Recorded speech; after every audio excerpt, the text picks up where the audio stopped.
Bonjour, c'est Véronique. Je suis vraiment tard ce matin. Pas grave, l'important c'est que je sois là avec vous en direct pour ce jour 31 du défi de 100 jours pour plus de magie dans le quotidien, où il est aujourd'hui de question de la loi d'attraction, puisque là, on est en train dans le programme de visiter toutes les lois universelles. Alors, la sacro-sainte loi d'attraction.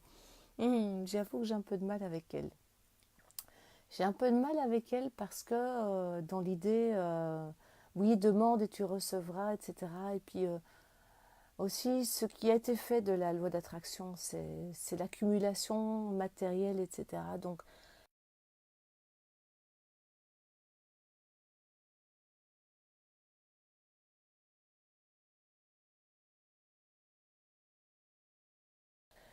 ce que j'aime, c'est l'idée de se dire, ok, on s'autorise à recevoir.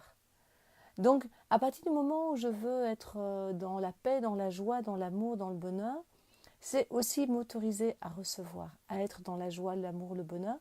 Et c'est là où ça devient intéressant. C'est à partir du moment où j'entre dans la conscience que j'ai déjà tout ça dans ma vie. Il y a juste que je n'y suis pas attentive. Voilà. J'ai déjà tout ça. J'ai déjà toutes les qualités de paix, d'amour, de joie en moi. Simplement, je n'y fais pas attention. Et à partir du moment où je peux porter mon regard sur tout ce que j'ai déjà, ça va me permettre d'en attirer encore plus, de m'ouvrir encore plus que d'en attirer, de m'ouvrir encore plus. Et là où j'adore les fleurs de Bach, c'est que pour le docteur Bach, les 38 fleurs correspondent à 38 potentialités que nous avons en nous. 38 potentialités dont nous sommes plus ou moins conscients. Donc, par exemple, si je manque de patience, eh bien, qu'est-ce que la fleur impatience va faire? Elle va me rappeler cette qualité que je peux avoir, cette qualité de patience que je peux avoir en moi. Si je manque de tolérance, eh bien, la fleur beach va m'amener à me reconnecter à cette capacité de tolérance. Voilà. Et la loi d'attraction, pour moi, c'est ça. C'est vraiment me rappeler que j'ai tout ça en moi et qu'au plus je vais le dégager, au plus je vais m'ouvrir à ça, au plus je vais être dans un donner-recevoir. Bon, à mon sens, la loi d'attraction n'a rien à voir. Enfin, pour moi, elle était détournée dans tout ce qui est possession matérielle. Voilà. Pour moi, c'est un détournement. Elle se situe pour moi à un niveau beaucoup plus élevé qui est de vraiment être dans l'accueil de ce qui est, dans le donner-recevoir et là après, ça suit. Ce n'est pas uniquement j'attire à moi tout ce dont j'ai besoin ou tout ce dont j'ai envie, ce qui est encore pire, parce qu'on a parfois besoin de traverser des difficultés pour aller plus loin. Donc c'est vraiment être dans une chouette vibration, dans un accueil inconditionnel de ce qui est. Pour moi, c'est plus ça.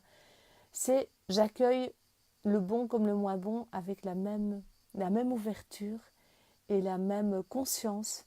Et alors là, je peux vraiment avancer. Voilà. Et vraiment, pour moi, c'est important d'être dans l'accueil, dans la possibilité d'accueillir ce qui est et de se reconnaître le droit de recevoir. D'arrêter de se dire qu'on est moins ceci, qu'on n'est pas assez cela. Donc, s'ouvrir au droit à recevoir et aussi accueillir tout ce qui est avec la même, le même regard. Et ça, c'est peut-être plus compliqué. Voilà, c'est ce que j'avais envie de vous partager aujourd'hui au sujet de la loi d'attraction, qui est quelque chose avec lequel j'ai du mal avec sa récupération commerciale. Par contre, quand c'est, je me mets dans ma meilleure vibration et je m'ouvre à tout ce que la vie a de merveilleux à me réserver, pour moi, c'est beaucoup plus juste. Voilà, je vous laisse réfléchir à ça, voir comment vous êtes, quelle est votre capacité à recevoir, est-ce que vous vous sentez digne de recevoir, et surtout, est-ce que vous êtes toujours dans cette ouverture, dans cet accueil, dans cet émerveillement qui, pour moi, est la base de la loi d'attraction. Je vous laisse méditer là-dessus. Je vous souhaite une toute belle journée. À demain. Au revoir.